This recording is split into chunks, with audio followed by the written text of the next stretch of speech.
So valence band, a band formed due to valence electrons. Band formed due to the valence electrons is valence band. Conduction band. So conduction band is what? A band formed due to the next higher band. The next higher band to valence band. Valence band is a conduction band, and it is responsible for the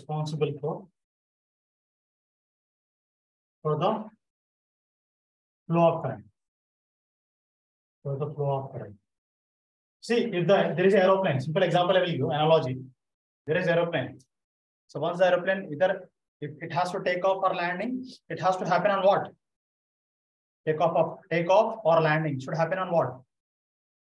Anyone? The aeroplane take off and landing should happen on runway, right? It has yes. to be runway. And once it lands, it immediately goes to the taxi. Yeah, on the other side roads or whatever it is, the taxiing and all. The same way, the valence band is like a taxiing station, and conduction band is like a runway. The electron has to come first of all. If the plane has to take off or land, first of all, the aeroplane has to come from the taxi, and it has to come onto the runway. Then only it can take off. The same way, valence band and conduction band. Valence band, what will happen? The valence band is like a taxi station. The dielectric electron cannot move from there. It cannot conduct directly. But electron has to come to conduction band. Then only whenever you apply potential difference, electron starts flowing, or the hole start flowing, whatever it is. So that band is said to be a conduction band. Is that clear? Is that clear? Yes, sir. Now I will draw the example. That is the first one. Now, how will energy level diagrams? Okay. So energy level diagram, suppose if I take for the metals, this is electron energies. Electron energies. Now, if you see, this is the valence band. Actually, it is like this. In general example, I'm just showing you. So this is the thing. This is valence band, and this is conduction band. And this line is said to be energy of valence. This line is said to be energy of conduction. In simple words. And this gap is known as forbidden band, and also known as energy gap. This gap is also known as energy gap. So CB is for conduction band. CB is for conduction band. BB is for valence band. Valence band. FB for forbidden band. So what is x-axis? X-axis, we're not taking, it's not like x-axis, but we are just showing the number of, like, energy level diagram. In energy level diagram, there is no, we don't take anything on x-axis. Oh, okay. Yes, sir. Like, in atomic physics also, or atomic structure, we just show the energy for each orbit, right? Yes, sir. Yeah. The same. Okay. So this is forbidden band. Then we have forbidden band. Then next one we have EG. EG is said to be energy gap. EG is said to be energy gap. And EV and EC, energy of valence band. Energy level of valence band. And EC means energy level of conduction band. Energy level of conduction band. Now what happens here? Here we have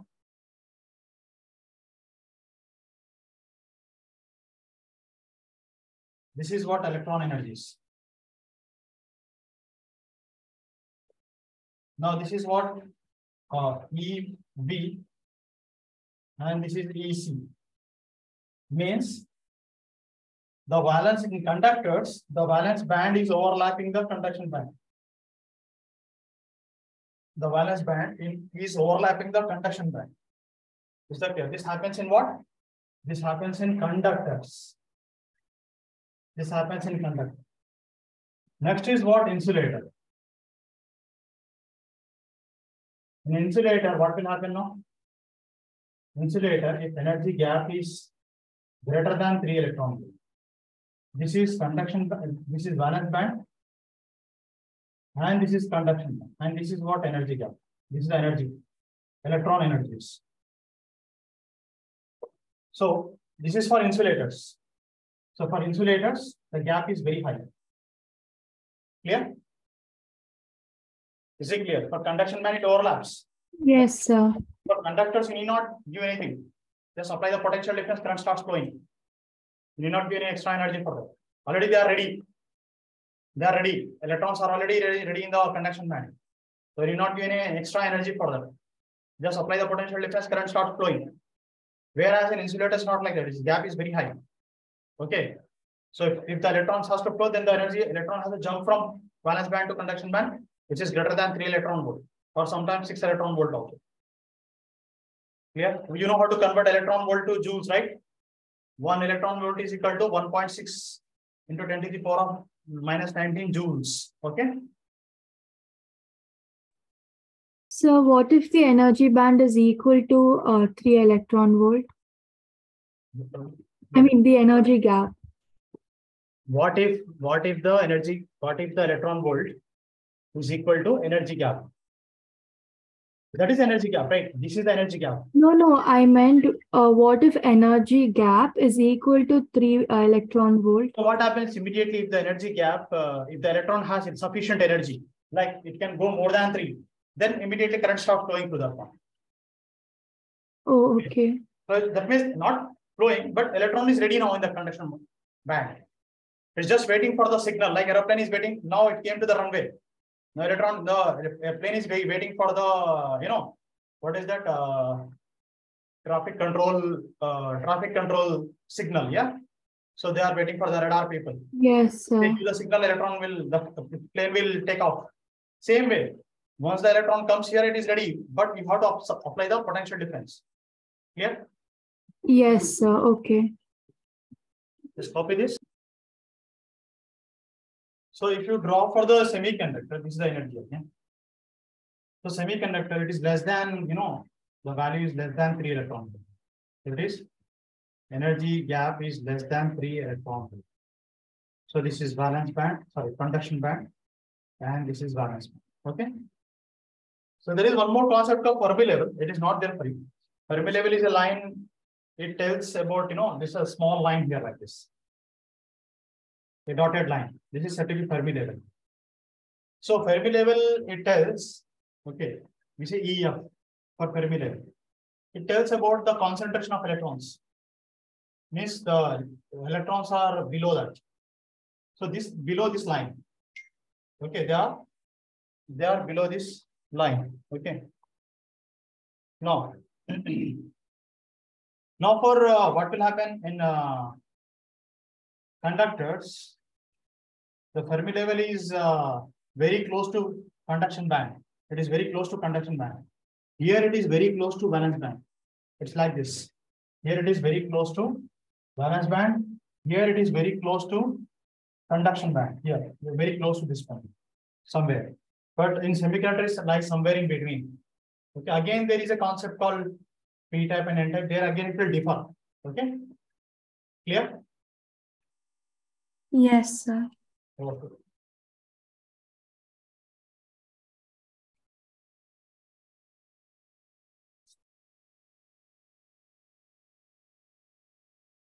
I'll take for half an hour more. Is that okay? Up to 11:30. Yes, sir. It's okay. Okay. I want to complete intrinsic, extrinsic, and then formation of P-type and N-type semiconductor. If I can finish off that, I can start PN junction diode in the next topic.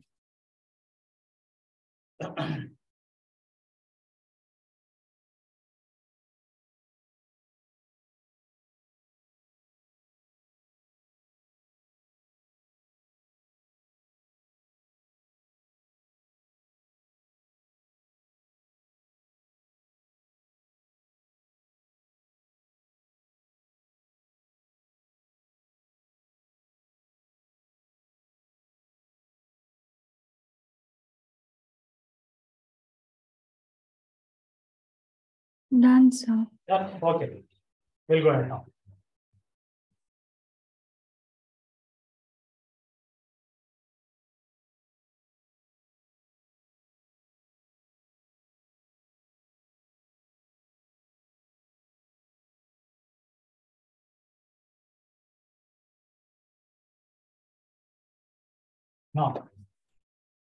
Now here we have classification of semiconductors. So we have semiconductors are classified into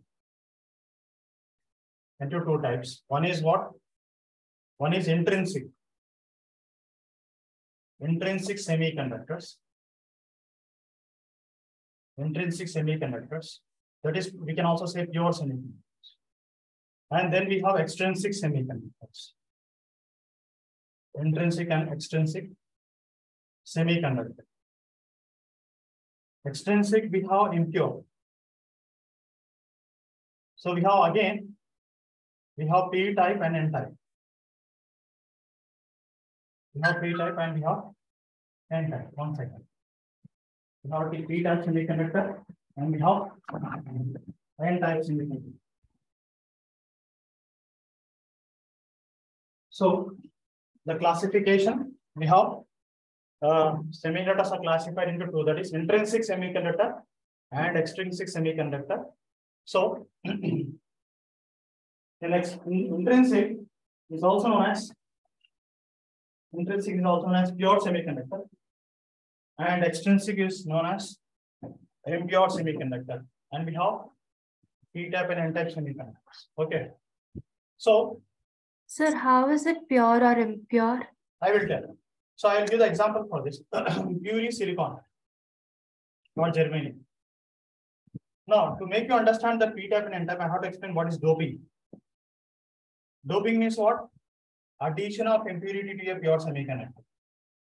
Addition of impurity to a pure semiconductor.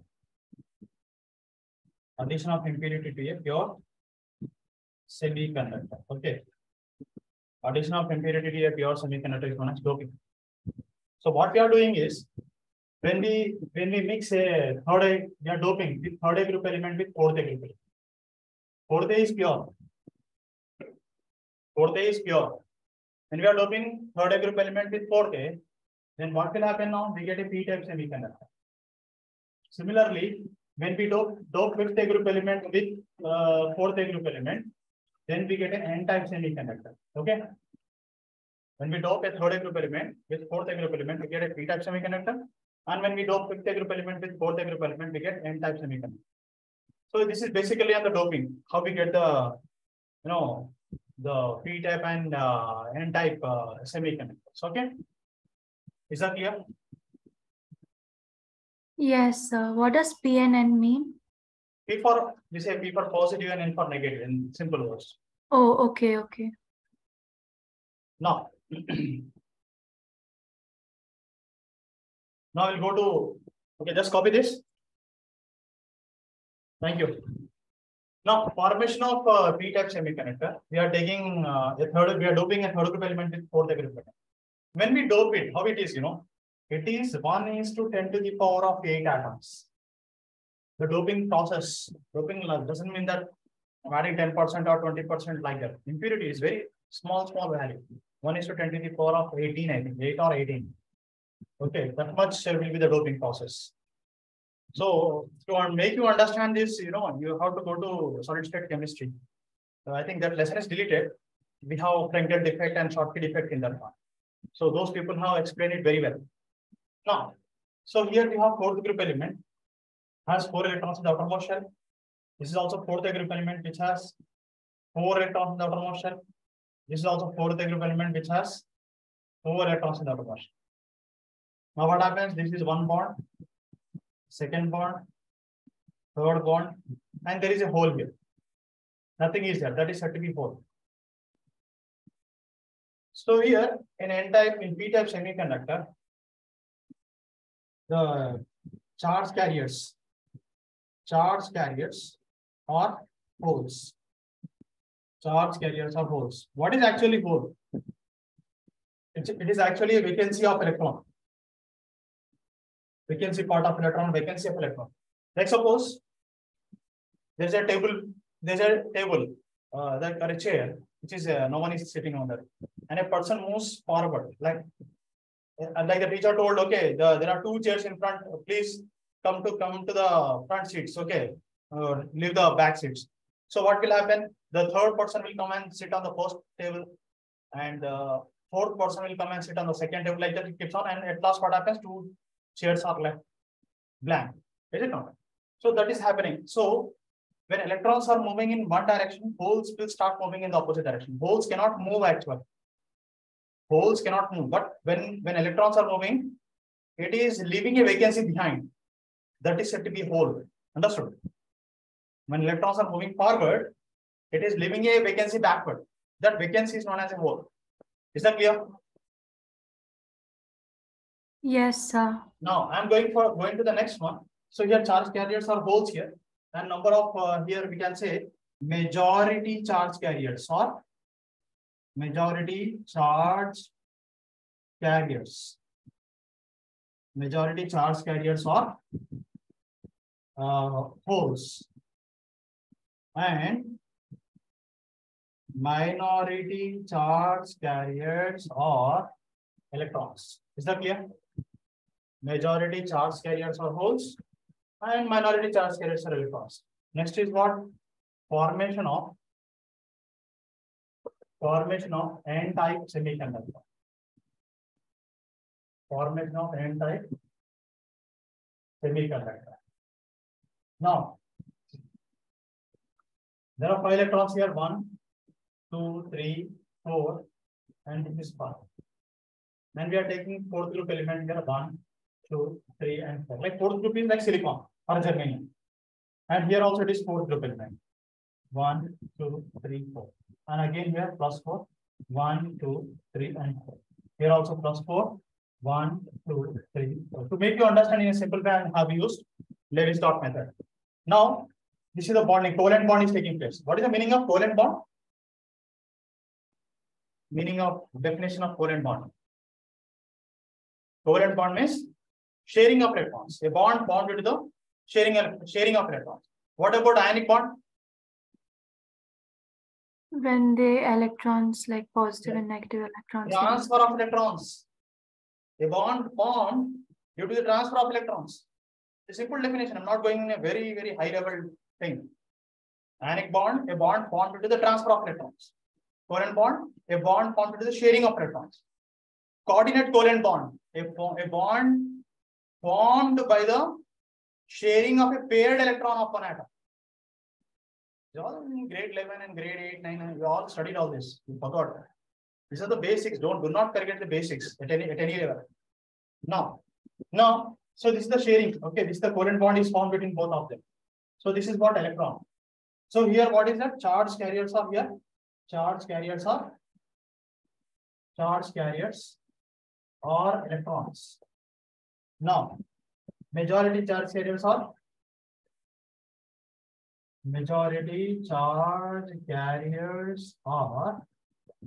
electrons, and minority charge carriers are holes. Majority charge carriers are electrons and minority charge carriers are holes. Now here what happens? Number of electrons is number of holes is much greater than number of electrons, and number of electrons is much greater than number of holes. What is N here? N is for hole concentration. Concentration of electrons or concentration of holes. N is the symbol used for concentration. Is it clear, all of you? Yes, sir. Okay, please copy this carefully. Now,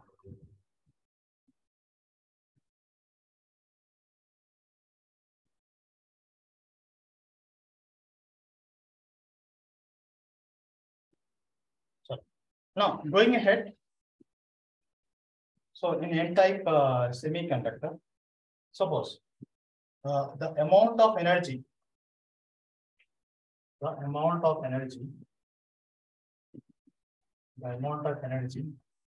required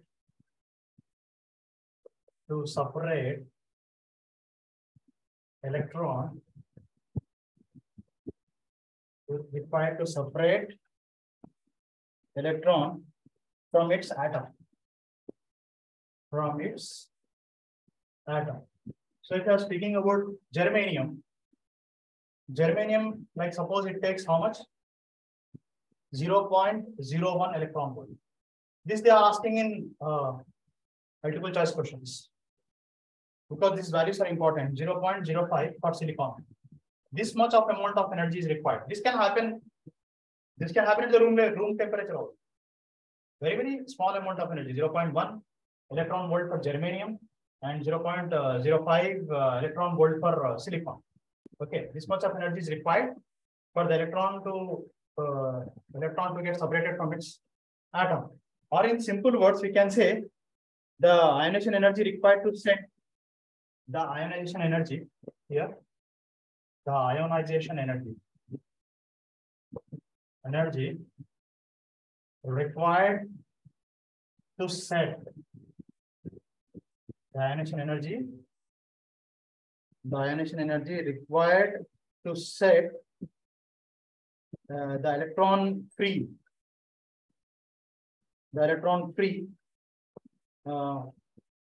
to move in the lattice of semiconductor.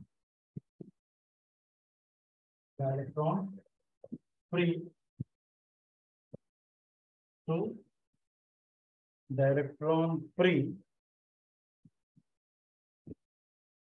to move in the lattice of the semiconductor. To move in the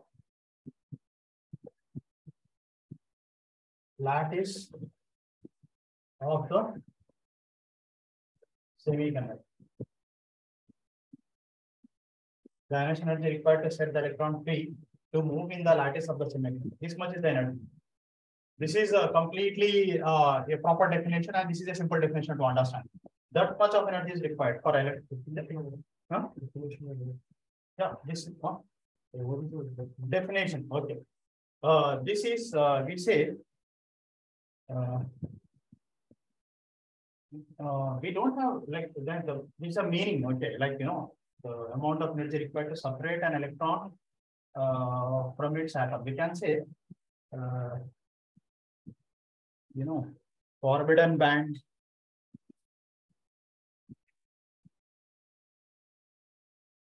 Yeah, right here. This comes under forbidden band.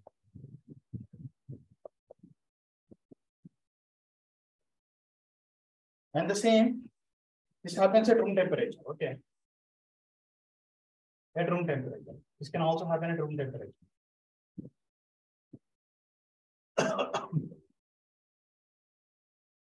The second one. Suppose if it is a band for germanium, the forbidden band or energy gap. We can write FP or energy gap.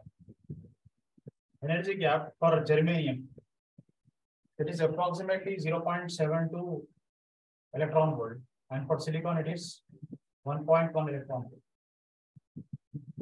Silicon it is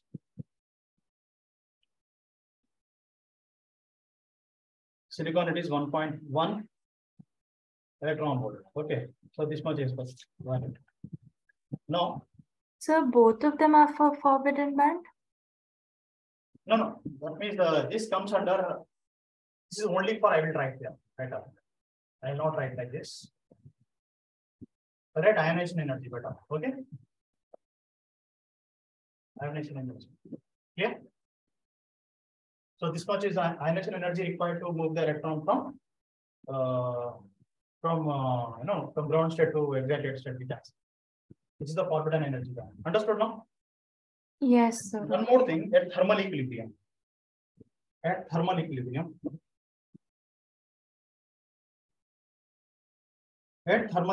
What will happen now? We have Ne into NH. Ne into NH is equal to Ni square. What is Ni?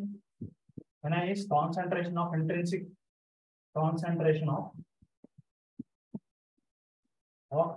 semiconductor.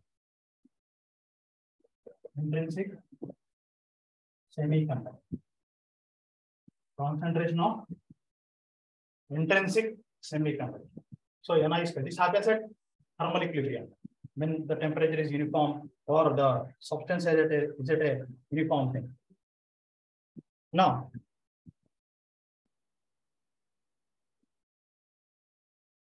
for carbon, it is 5.4 electron volt. So I'm writing the values for that also. For carbon, it is 5.4 electron volt. And next one, for silicon 1.1, and for germanium, the value is given. For metals, it is 0 electron volt. For metals, the value is 0 electron volt. Okay. Orbital value for carbon, it is 5.4 electron volt. And for metal, it is 0 electron volt. That is why we don't take carbon. We only take silicon and germanium. They are the ideal substances. Okay. Silicon and germanium, they are the ideal substances. Now we'll discuss about donor energy level and acceptor energy levels.